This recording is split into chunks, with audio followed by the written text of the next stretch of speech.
With its tailless triangular design, is this a Chinese 6th-generation fighter jet?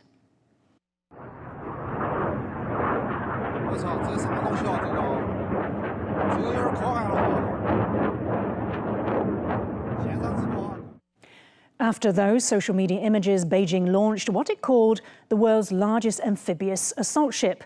What message is China sending, and what challenges do these weapon systems pose to the Indo-Pacific region and to Taiwan? Hello and welcome to Taiwan Talks. I'm Inka Vat. Joining us today are Tieh-Lin, Taipei School of Economics and Political Science Foundation, Center for Peace and Security Project Manager, and INDSR Research Fellow, and Chenlung Kuo, Deputy Editor-in-Chief, United Daily News. A very warm welcome to both of you on the show today. China's military says its new Type 076 amphibious assault ship, named after the southwestern province of Sichuan, has a full load displacement of over 40,000 tons. The People's Liberation Army says the largest ship of its kind features a double-island superstructure, a full-length flight deck and an electromagnetic catapult system. It can carry fixed-wing aircraft, helicopters and amphibious equipment. Captain Yan, let me come to you first. What do you think is the purpose of this vessel for China, and why is it launching this now? They already have 3 in service, which are smaller. They are Guangxi, Hainan, and Anhui, 3 of them already in operation, in service. Another one is coming this year. So this is a new type, a lot bigger than the previous 3. So its main roles and mission is conducting amphibious operation. That means projecting force into the land and seize an island or occupied territory. Sounds like perhaps what they want to do or practice doing or get the capability towards Taiwan. Absolutely. Only South China Sea and Taiwan Strait or probably East China Sea has this kind of mission that this ship is designed to operate it. But this kind of ship does not operate alone. Modern naval warfare actually operate in group, like a U.S. carrier strike group, expeditionary strike group. That's the counterpart of this strike. The one group, amphibious group, located in Japan, Sasebo Naval Base, that's the American amphibious group. We see all the movies, you can realize that kind of operation. So that ship was designed to execute only one mission. The mission is conducting amphibious or triamphibious operation to seize the land, to occupy territory. Why now? I think there's a purpose, the political purpose behind it. But somebody talking about it's because of celebrate Mao Zedong's birthday. I don't think that's that significance. Most importantly, we think the capability, what kind of capability they own and what they're going to use, that's more significant than celebrating somebody's birthday. Right. So Chenlung, interesting that this is what Captain says is specifically for Taiwan or the South China Sea or possibly the East China Sea. So for you, does it bring a step closer, these scenarios? How much does it increase the PLA's amphibious lift capacity? In Taiwan, we have been always having the scenario that China is going to launch its attack from the coastal province, either Fujian or Zhejiang. But the thing is, what if there's an assault force right behind on the eastern part of Taiwan? That means this is very real when the first carrier, aircraft carrier of PLA come into formations. Now they have 3, but if you want to have this kind of attack from the eastern side, you don't have enough forces. So I think now with the new amphibious assault ships, that can replace some of the function of aircraft carriers. I mean, on this assault ship, they can carry amphibious troops. They can also have fixed-wing planes as well as drone. So they can actually launch a 3D assault on Taiwan from the eastern side. I think another purpose is that if PLA ever want to move beyond the first island chain, this kind of assault big ships can provide air cover for a lot of the ships, smaller ships that operate outside the first island chain. I think that would be something that both the United States and the allies in East Asia have to be reckoned with. Captain Yan, so we spoke about that lift capacity, and it's expanded, as Chenlung rightfully said, coming from the east. Analysts say that China's first wave lift capacity is 20,000. With the addition of this, supposedly the world's largest amphibious assault ship, what does it take it up to? Each ship can carry about 800 foot soldiers, up to 1,000. This new amphibious assault ships, which it has a full-length deck, they carry about 1,500 something troops. So I mentioned earlier, they operate together. They operate in groups. So one assault ships, two transport dock ships, three of them can carry more than 3,000 troops. Now, they have only three of them. So if they operate together, that will be about 10,000, right? So in the future, we can see they have three already, and one is coming. So four of the type 075, and probably another 076, and make 8 of them, plus the 8 type 071. Altogether, it's about the number you mentioned, or even bigger. Right. But the question is, if they can launch all of them, I mean, they can use all of them to conduct SAN operations. Normally, the big amount of the force you can use at one time is 2/3.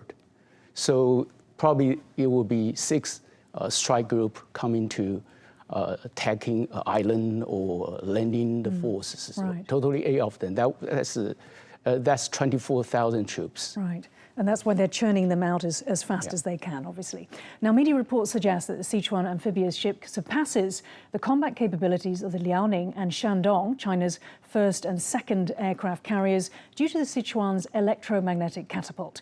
China's third aircraft carrier, the 6th-Gen, shares the same feature. In fact, the Sichuan amphibious ship has been described as a, quote, light aircraft carrier in Chinese state news outlet The Global Times. Chenlung, let me ask you, so what are the implications of amphibious ships that are essentially aircraft carriers, and this one, as we had a full runway, the length of a full runway, as well as this lift mechanism, so that jet fighters can actually launch off them. What does that actually mean in practical terms? There's a lot of countries who had amphibious strike ships, but they are all used as helicopter carriers. But now we are seeing the Sichuan is having this facility that can really launch fixed-wing fighters. That means it will add the capability of this kind of ships that will provide with the extra air power that this ship will have. Let's not make no mistakes. Amphibious assault ships, the U.S. have 9 of them. They are all bigger. China only have 3 smaller ones. Now they are trying to increase its capability on this side.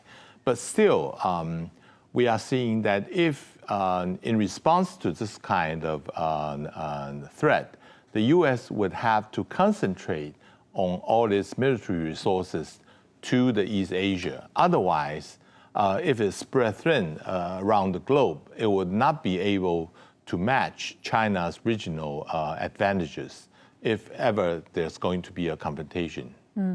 Yeah, and Captain, this concept of kind of blurring the categories of amphibious assault ship and aircraft carrier.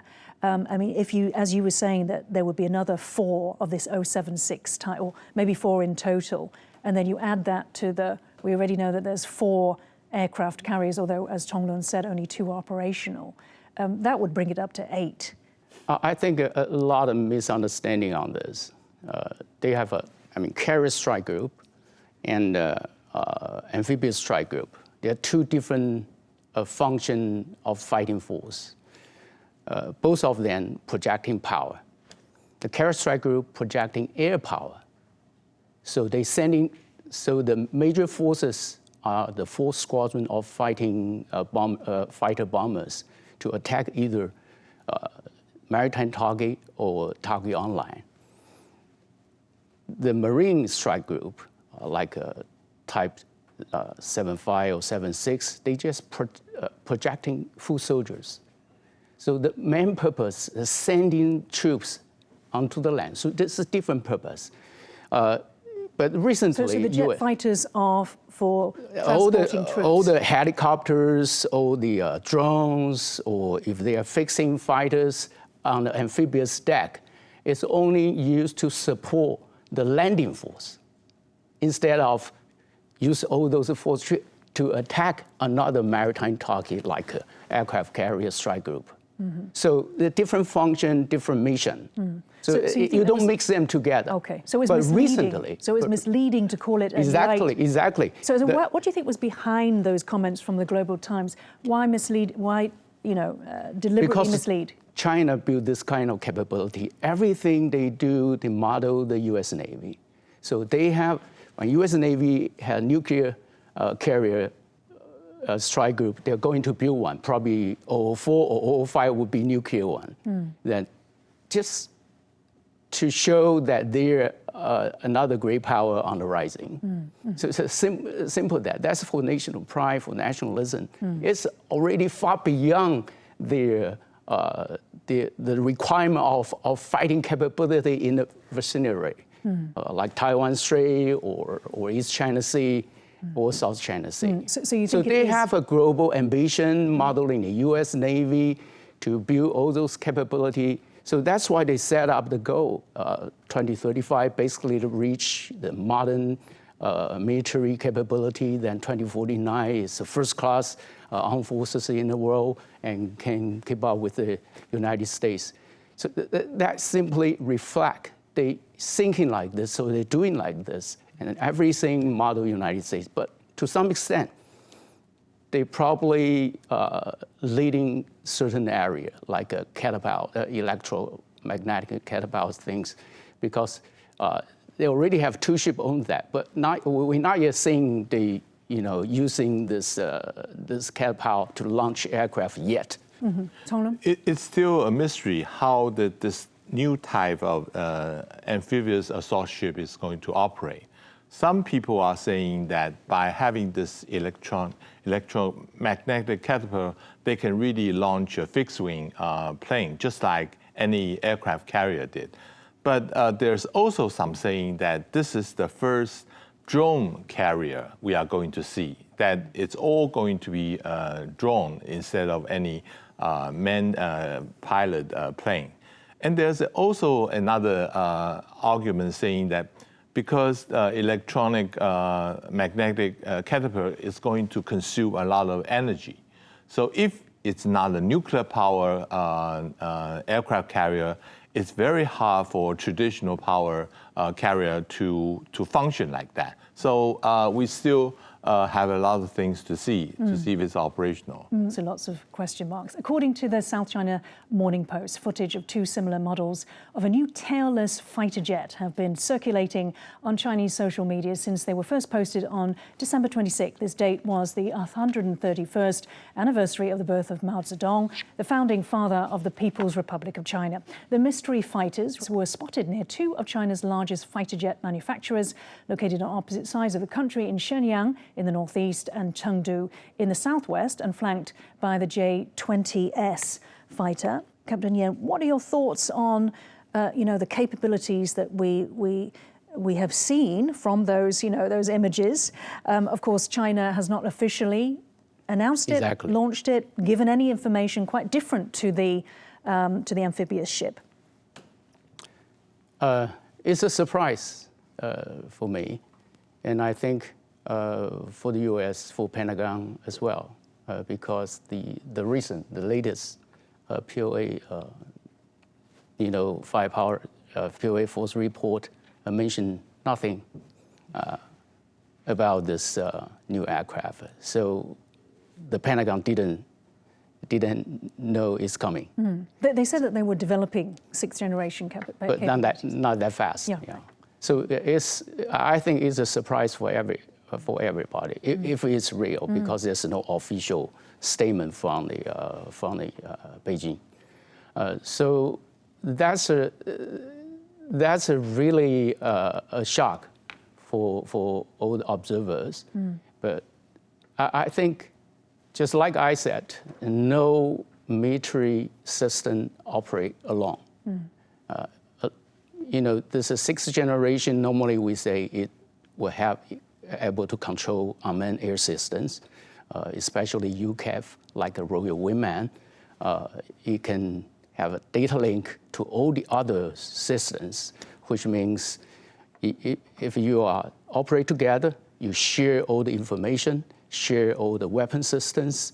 So all together, you finish one mission and maximize its firepower effectiveness, so that you can reach the cost effectiveness of economy of the requirement of a military doctrine. Yeah, let me bring in Tom. The size of this crisis is quite big. Yeah. So it can be a penetration kind of a weapon system, or it can be air superiority kind of aircraft. Depends on how the doctrine to use that. Yeah. So that's a way to see. So Chenlung, a number of things that Captain mentioned there, the large size. Right. Obviously, we also mentioned that it's tailless, it's got that triangular feature. What does this point to in terms of how it will be used? Actually, we are seeing two kinds of plane. The plane spotted in Shenyang is much smaller. They now call it J-50. And the one in Chengdu is much larger. They call it J-36. For J-36, it's going to be a long-term, long-range. It can use double as a bomber that can penetrate, operate between the first island chain and the second island chain. As for the first one, the J-50 is, they can use and can land it on aircraft carrier, and they even said that they have a foldable tail wings, meaning that when there's a dogfight between plane with the enemy plane, they can, there's more maneuverability for the planes. So, but they look very much alike. So that consistency is making them, probably they will call it the 6th generation plane. And we haven't know a lot about those things because it's only posted on the video. I mean, first is right after it's on the Mao's birthday, and the second is on last Sunday. So now there's no official confirmation, so we did not know exactly how those planes had been functioned, or maybe it's only a prototype. It's not in production line yet.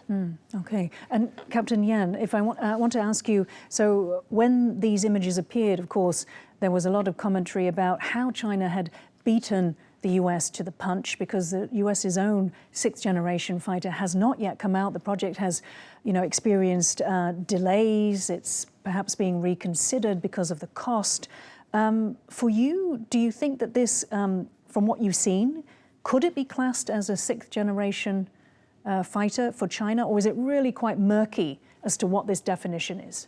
I don't think anything that we can see now can classify this J-36 as the 6th generation fighters. Yeah.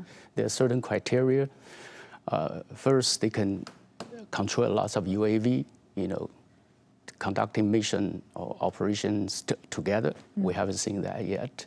And they have a data link to all the other systems. Right, the network capabilities. Exactly. No military platform operate individually. That's the key. So how do they operate in the future? That remains to be seen. If you wanted to classify that single system as a 6th generation, it still meets a lot of requirement has to be met. So is it really just the tailless triangular design that people were pointing to and saying, it must be because of that stealth mode, reducing the radar signal? That feature simply reflect that they have a very small RCS, nothing else. That kind of a design simply, you will lose certain maneuverability. So for that, you might not be suitable for air superiority mission. So it probably, because it's big, it can carry lots of munitions inside the internal weapon base. Right. So they can conduct penetration because RCS is smaller, penetrate enemies' air defense, then drop in a bomb and come back. Because it's big, it carries more fuel and more munition, they can do this kind of a mission. So I believe in the future, this aircraft will be used as part of an A2AD strategy, the area anti-access, area denial mission. Right. Okay. And what does that mean in simple terms? That means they need to control air superiority within first island chain, and they need to own the capability to ensure they can deny foreign intervention, deny all those attempts try to counter Taiwan's help. And so, just to wrap things up, Chenlung, what sort of, seeing these two new weapon systems, what sort of challenge do both of these systems present to U.S. dominance, aerial dominance or naval dominance? I think for Sichuan, the ships is following what the U.S. Navy have been developing, its prototype and also how it's going to operate in the waters. But as for the so-called 6th generation planes, it's something, some people are saying it's kind of decoy because what we are seeing in the 80s is that President Reagan had mentioned about Star Wars. That had prompted Russia, Soviet Union at the time, getting nervous and want to have an arms race. That had cost them financially disasters and lead to the collapse of the Soviet Union. So what China might want to do is try to pressure the U.S., let them spend a lot of money to develop something that is new but unpractical. We know that now the next generation, 6th generation plane, the next generation air dominance is the plane that U.S. is having a prototype. That is costing $300 million. 3 times now the most expensive plane, F-35. So if the plane is going to be approved by the Trump administration, then we are going into a very big financial burden coming from the U.S. military. Probably that's something China would like to see. Right, I see. Very interesting. Yes. Very final words, Captain. So, obviously that seems to be the way that things are going, though. As you said, 6th generation, one of the features is, that manned and unmanned fleets are coming together, and it seems that a 6th generation jet fighter will be integral to that. So, is it something that we should expect that the U.S. would need to get into anyway? Yeah. I think U.S. Navy, if they wanted to come to our system when the time comes, they have to prepare to encountering that kind of attack. That's just like I say, this kind of systems is using for the A2AD strategy. A2AD strategy, not just that, lots of land-based ballistic missile, anti-ship missile are launched from the coast of the mainland China, then followed by this 6th generation fighters, along with lots of UAV all together, coming close to the aircraft strike carriers. That's a I cannot say it's the hellscape kind of a thing, but very similar, if the quantity is big enough. So the US will have to find a way to make these things more cheaply. Okay, thank you so much, Tieh-Lin and Chenlung Kuo for joining Taiwan Talks today. If you liked our show, please search for us on YouTube, give us a thumbs up, hit subscribe to our channel. Thank you for watching the show today. Stay safe and see you next time. In the face of adversity, the power of truth. A roadmap for a just and open world, charted by the freest country in Asia. Taipei for Taiwan Plus. Taiwan Plus News, a voice of freedom in Asia. Game on! Taiwan's national team takes the field, ready to conquer the World Baseball Classic qualifiers. Meanwhile, CTBL spring training is in full swing, with teams gearing up for an electrifying season. 当然新目标就是希望自己的身体可以保持健康，这是非常重要的。On the court, the stakes are higher than ever as basketball heads into its dramatic final stages. 抢投一个大号三分，林志杰Athletes across the island are prepared to give their all in 2025. This is the moment. Game on Taiwan.